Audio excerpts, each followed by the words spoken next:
Mankind has been trying to scare each other for years, with tales and myths from our different societies and cultures. Most of us like the thrill of a good scare. Hi, my name is Isaac Estrada, and I'm a digital cinematography major here at Full Sail University, and I'll be talking to you about the evolution of the horror film genre. The Haunted Castle was made in 1896 and has a runtime of about 3 minutes and is widely considered the first horror film. It is a French film and directed by Georges Méliès. This film was purely to entertain its audience. After that, there were many different horror films, but in 1910 was the first adaptation of Frankenstein. This Frankenstein was big because it was made by Edison Studios. Dr. Jekyll and Mr. Hyde also started to appear on screen during this year.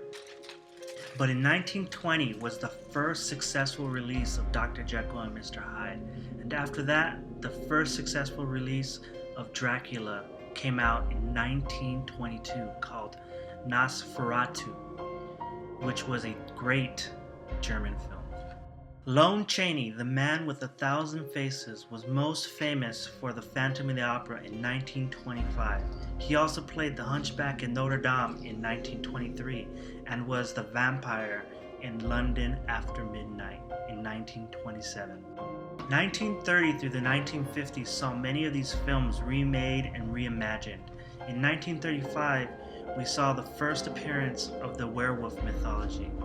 In the 1940s, horror films were greatly influenced by the time and World War II. These films paved the way for horror films and what was to come. In the 1950s is when sci-fi horror started to come into play, with films like The Things from Another World, The Day the Earth Stood Still, War of the Worlds, and Them. But the last notable sci-fi horror film of this time was The Blob in 1959. These films were made for the public that was fascinated with the stars and the space race in the 1950s. At this time, the master of suspense Alfred Hitchcock came out with his most famous film, Psycho, in 1960. This film inspired many different films like The Maniac in 1962.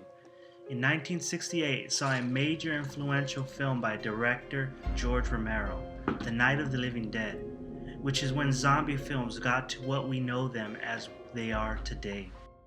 In the 1970s is when we see paranormal films like The Exorcist in 1973, which was the most notorious horror film of all time, and also questioned our faith in a higher power. 1974 started the slasher films with the Texas Chainsaw Massacre. In 1979, Halloween came out, which was the first follow-up slasher film to the Texas Chainsaw Massacre. In the 1980s and the 1990s saw a lot of horror films I grew up with, like Friday the 13th, which is another slasher film, The Shining, Poltergeist, The Amityville Horrors, A Nightmare on Elm Street, Child's Play, and many others. Through the years, horror films have changed so much, from the way they are filmed to the way they are written and imagined. They are getting more creepy and scary as the years come and go. Insidious 2 is the latest horror film that I've watched, and I am not gonna lie, I had nightmares.